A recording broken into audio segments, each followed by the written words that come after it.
Assalamualaikum warahmatullahi wabarakatuh. Alhamdulillahirrahmanirrahim. Allahumma sholli ala Muhammad wa ala ali Muhammad. Para pembelajar dimanapun Anda berada, ini sesi mau jelasin tentang bagaimana pembagian ilmu dalam Islam.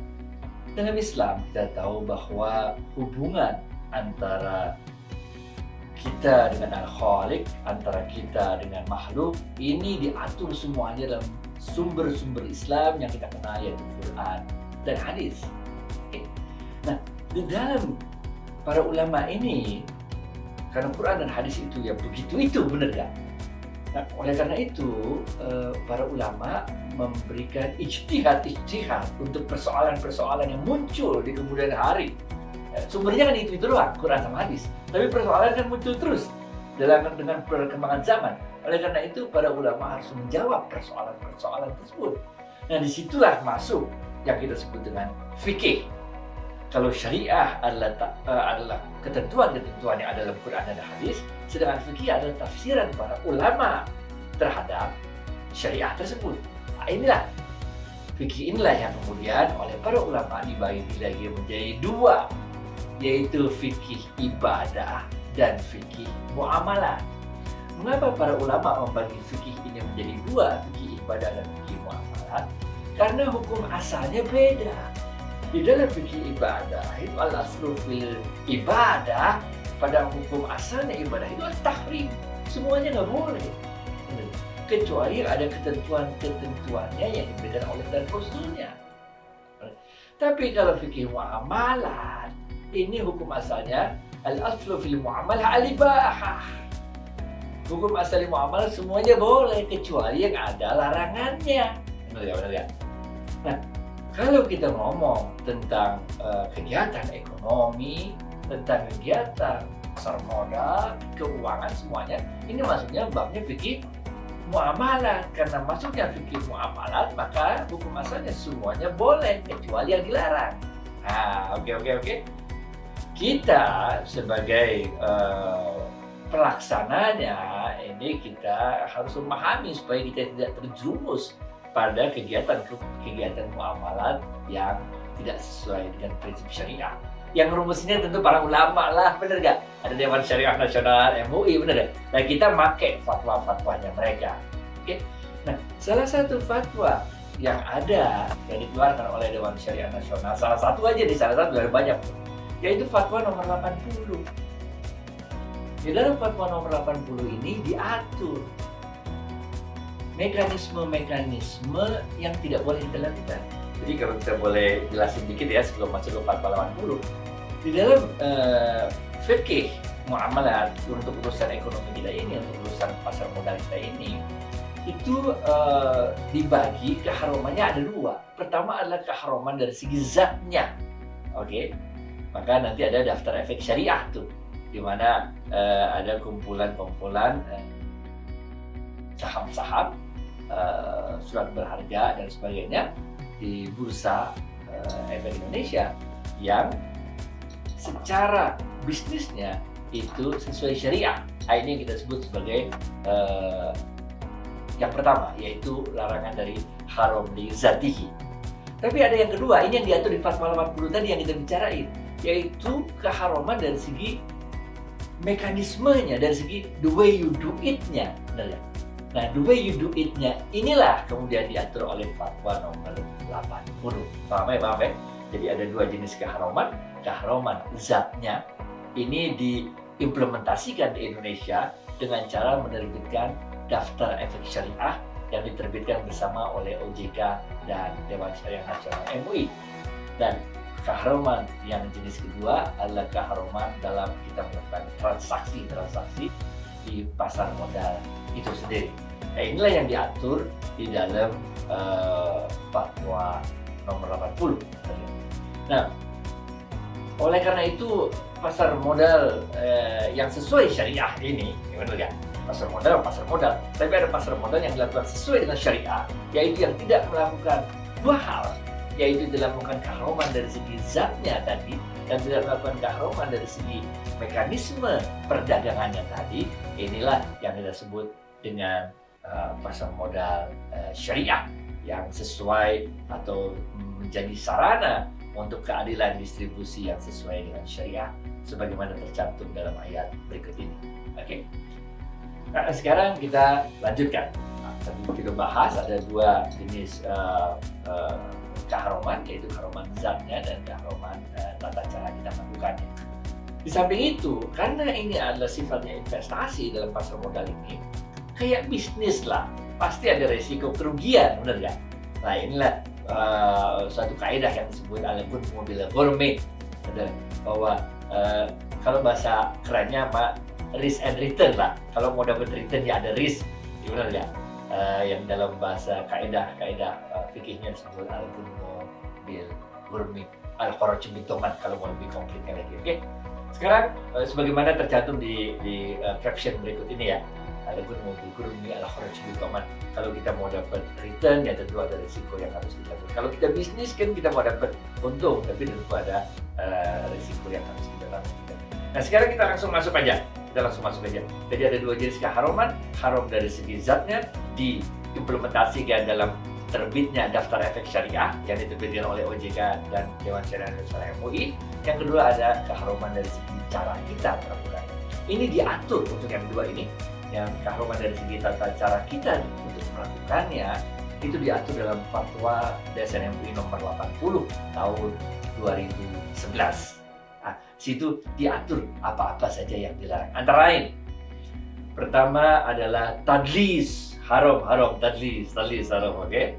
Nggak boleh nipu-nipu, nggak boleh cheating nggak boleh. Yang kedua, tagrir, nggak boleh tagrir. Ente buat transaksi yang nggak jelas, nggak boleh.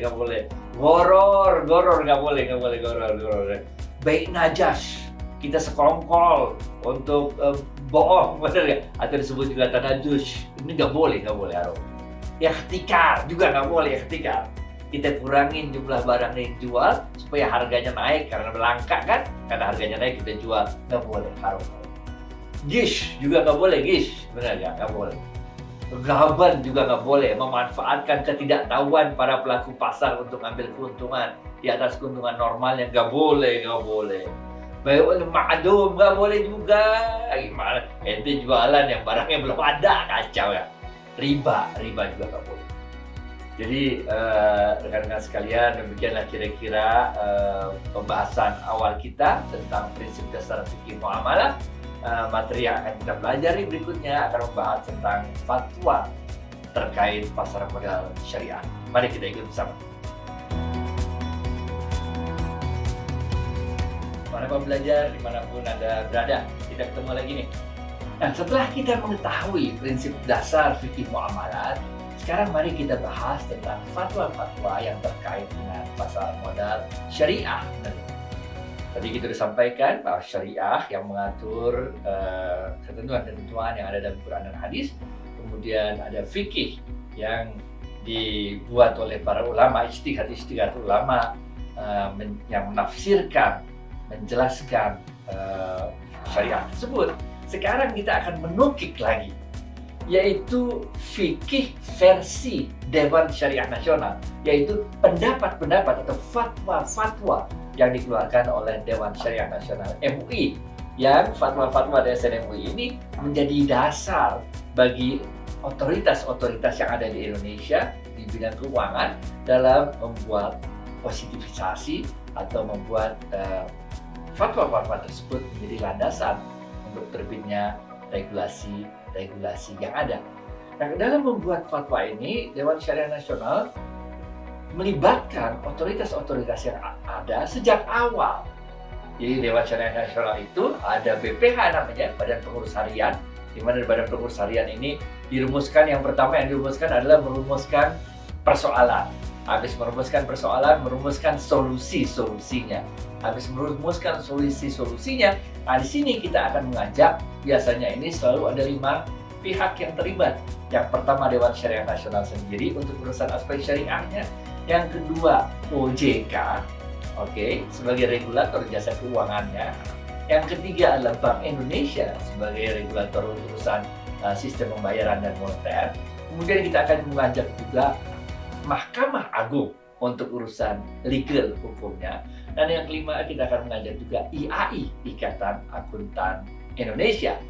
Berlima ini kita godok supaya apa? Supaya fatwa yang dikeluarkan itu bukan sekedar fatwa yang nggak bisa diterapkan dalam hukum konstitusi Indonesia, tapi supaya fatwa yang dikeluarkan oleh Dewan Syariah Nasional itu betul-betul dapat diimplementasikan.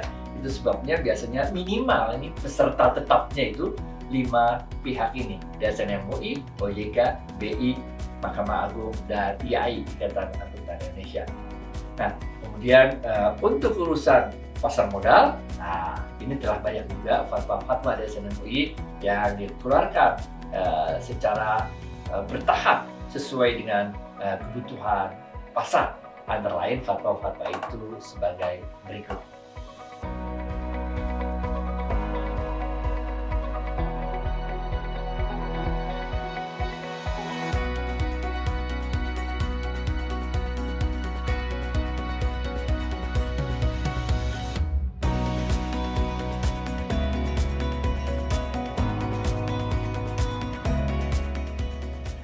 Demikian pembahasan kita tentang fatwa-fatwa terkait pasar modal syariah. Materi yang akan kita pelajari berikutnya akan membahas tentang konsep akad dan jenis-jenisnya. Mari kita ikuti bersama. Para pembelajar dimanapun Anda berada, setelah kita mengetahui fatwa-fatwa yang terkait pasar modal syariah, sekarang kita akan bahas tentang konsep akad dan jenis-jenisnya. Oke, kita akan pelan-pelan nih karena sesi ini akan banyak sekali istilah-istilah baru.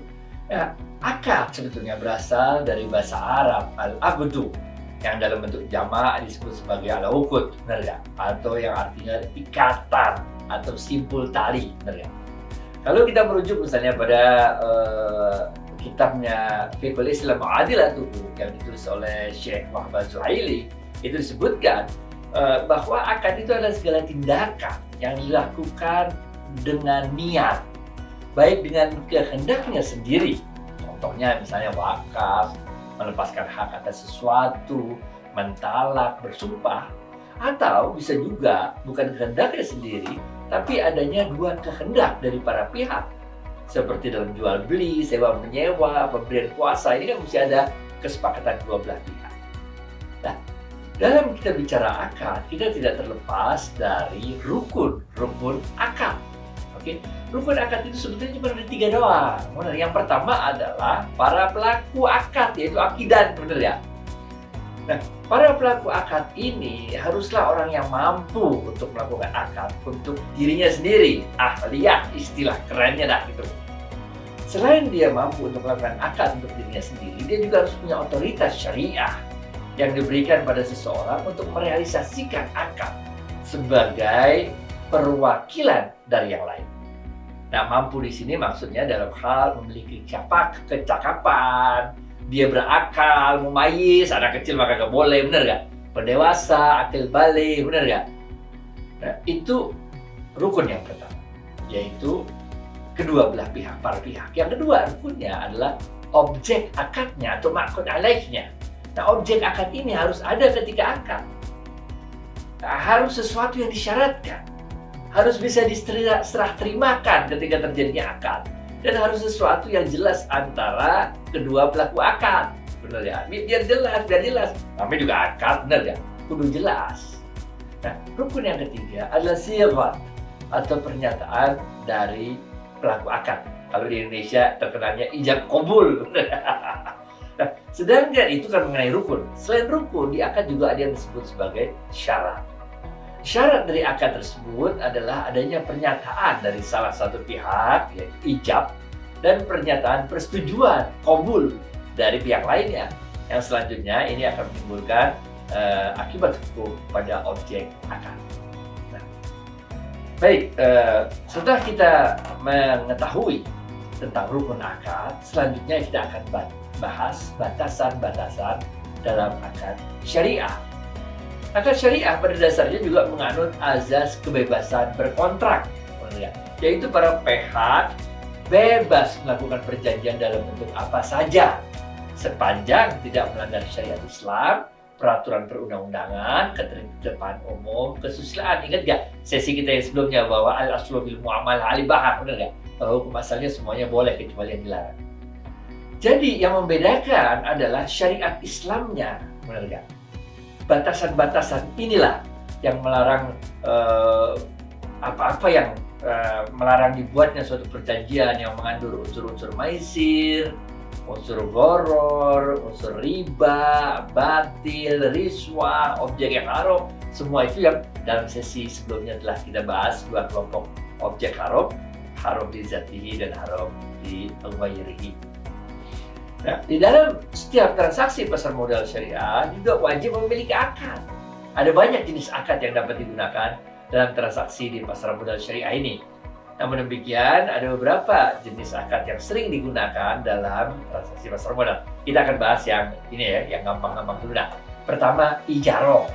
Nah, atau biasa disebut sebagai perjanjian sewa menyewa. Dalam pasar modal, akad ini sering digunakan dalam penerbitan sukuk, baik sukuk negara maupun sukuk korporasi.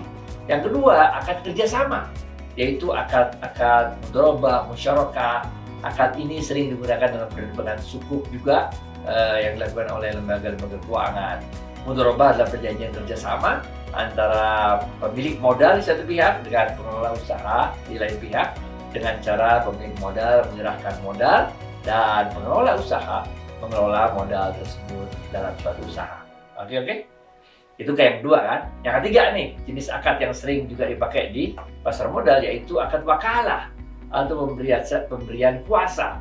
Ini adalah salah satu implementasi dari akad ini adalah kita memberikan wakalah atau kuasa kepada investor.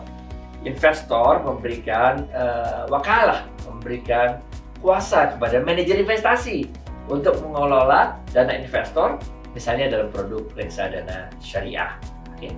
Yang keempat adalah akad istisna atau pembelian dengan pemesanan. Dan yang kelima adalah akad kafalah atau akad penjaminan.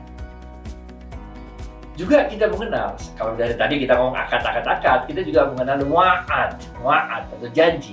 Dalam transaksi keuangan, kita juga mengenal istilah wa'ad ini, yaitu janji untuk melakukan suatu akad. Janji dalam transaksi keuangan dan bisnis sesuai dengan fatwa DSN MUI adalah mulzim atau wajib dipenuhi oleh pihak yang berjanji, atau dia mengikat lah istilahnya, namanya wa'ad mulzim, janji yang mengikat. Nah, beberapa fatwa DSN yang mewajibkan dipenuhinya janji adalah fatwa nomor 85 misalnya tahun 2012 tentang janji dalam transaksi keuangan dan bisnis syariah. Awalnya sih kalau dalam fikih wa'ad itu ada dua jenis, ada wa'ad yang mulzim, ada yang ghairu mulzim.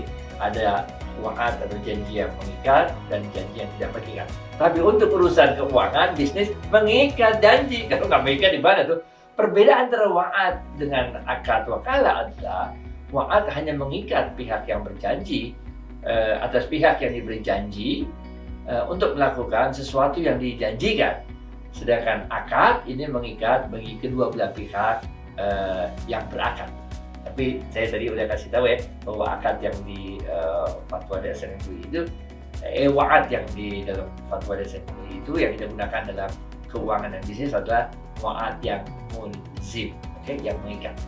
Nah, demikianlah para pembelajar pembahasan tentang konsep akad dan jenis-jenisnya. Perdalam terus pengetahuan kita tentang pasar modal syariah dengan mempelajari materi-materi yang telah disiapkan. Terima kasih. Belajar terus ya. Assalamualaikum warahmatullahi wabarakatuh. Thank you.